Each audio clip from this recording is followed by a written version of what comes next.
When you're beginning to throw on the wheel, the first thing you need to have are some little hand tools. And I have 5 of them here. You may want more than this, but to get started, this is what you need. You need a needle tool.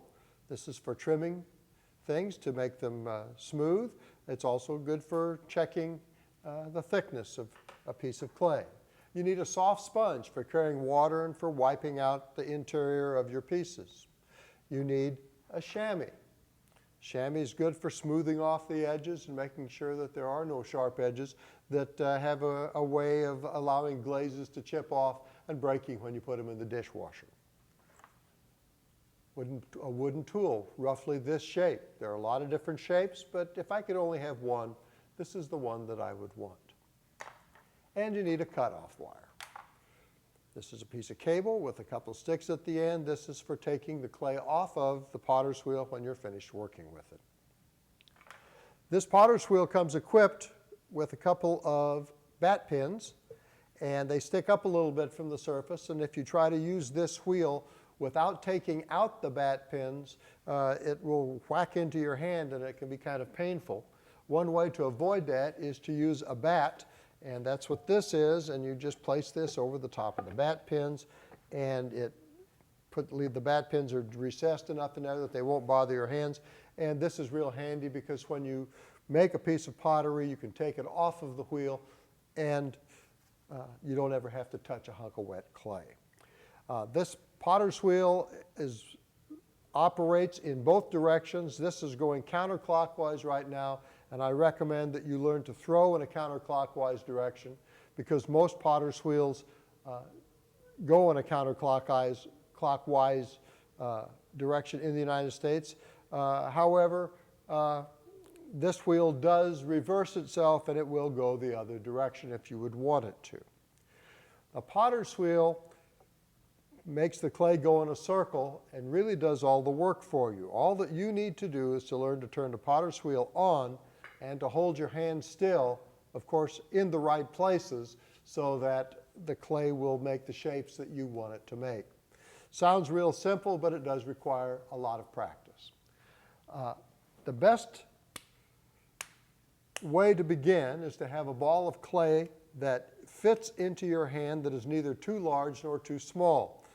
This is a pretty good sized ball of clay, but it is going to be a little bit easier for you to see what I'm doing than if I had a smaller piece of clay. If your clay is too small, your hands bump into each other. If it's too big, your hands are too far apart, and it makes it difficult to work with. Clay also needs to be the right consistency. If it's too dry, it's too hard to push around, and if it's too wet, it doesn't hold its shape very well. So it needs to be just right. I'm going to take my well-wedged ball of clay and I'm just going to place it in the center of the wheel and I'm going to press it down. There's absolutely no need to drop it from a couple of feet away and smash it onto the surface. This way gets it near the center where you want it in the first place and is a lot less messy. Step number 1 is to make sure that the clay is fastened down properly. You need to wet your hands. Your hands need to be lubricated. If your hands are not lubricated, they stick to the clay and it doesn't go smoothly around inside them. I keep my feet braced solidly on the floor, and then I put my arm up against my leg and my hand up against the ball of clay, always bracing one part of my body against another until I find something really solid that I can push against. This hand becomes a plunger. It's going to be up here. I need to get nestled up close to the potter's wheel, and I'm going to press down and stick the clay, and my clay is stuck and it's ready to go. The next step is to pull up a cone of the clay. To do that, once again, my leg is all solidly placed. Wet my hands, brace my arms on both legs, and lift and make a cone. Now I'm adjusting this wheel with my foot, making it go faster or slower, but sometimes if you're just beginning, you may want to take your foot off of the control and allow it to rotate on its own so that you can concentrate on holding your hands. It's much better to keep your foot on it so that you can adjust the speed as you're working, but A lot of times there are some things one needs to do when you're getting started. Pull this cone up.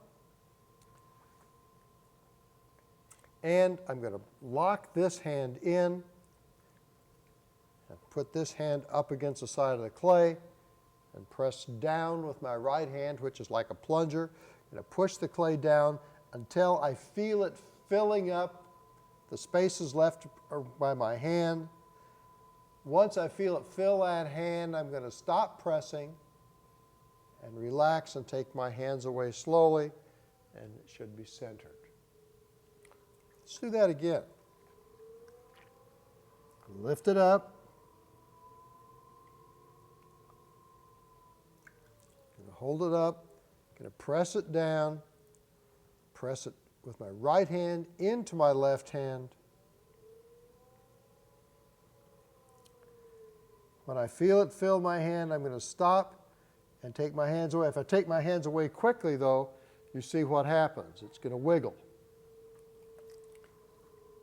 I need to press down and hold it and release slowly. Now, to open this, I like to put my thumbs right here, my fingers down along the side, and press and make a little depression here. Notice I've got my arms braced up against my body or my leg. Make a little depression in the clay. Stop, and I'll put some water in there so that it stays lubricated when I open this. I like to put my thumbs in and push down. Some people like to put their fingertips in and hold it against their hand like this and push down into the clay. I prefer this way. Push down to where I think it's a good point to stop. I like to leave about a ½ an inch in the bottom. I want to hold my fingers here and take them away slowly, once again, so it doesn't knock it off center. At this point, if I choose, I can take this needle tool, push my needle tool until it touches the wear board or the bat, and I can pull it out, put my finger up next to the clay, and I can see exactly how thick the bottom is. If I think that I need to push a little more, I can, and then I'm going to open this up. To open the clay, I like to put my hands in the center, my left hand inside. Remember, I'm neither right nor left-handed. I'm inside and outside-handed. My left hand goes on the inside, my right hand up on the outside, palm against the clay, and squeeze out against my palm and hold it there, relax, and take my hands away. From now on, I'm going to work at 4 o'clock. If you'll think of this wheel as a clock with 12 at the top and 6 at the bottom, and 4 o'clock is over here on the side, on the right-hand side. This clay moves in a counterclockwise direction.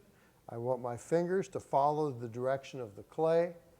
If I divide this in half, I want to work on the front half so I don't have to reach over the top. And I want to work to the right side because then my fingers can follow the flow of the clay. I put my thumbs together, my fingertips together, gently squeeze between them, squeeze and lift.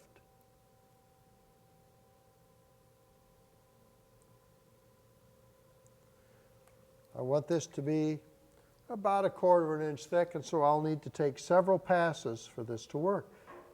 Throwing on a wheel is something that requires practice, and you shouldn't expect to make perfect pots the first time out.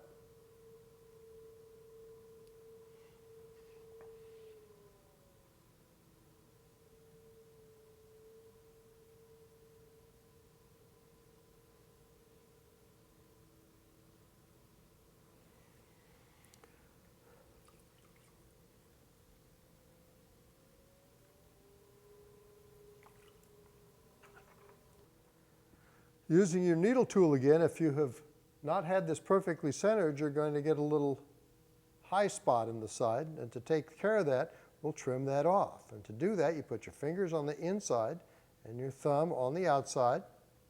Slice like this so that you're slicing through the clay, not stabbing like this, because you end up poking your finger and that hurts.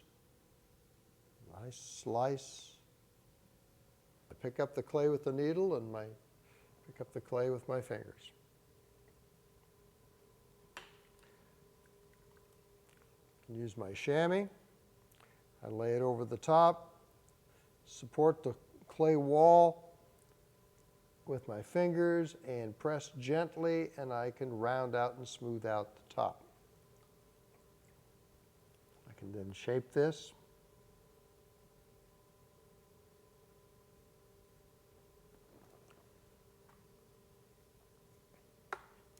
And using my wooden tool, I like to hold it this way, and I'll lay it up against the side and just draw with it like a pencil and just point it straight down, and I can just cut that off and remove any excess clay that happens to be there.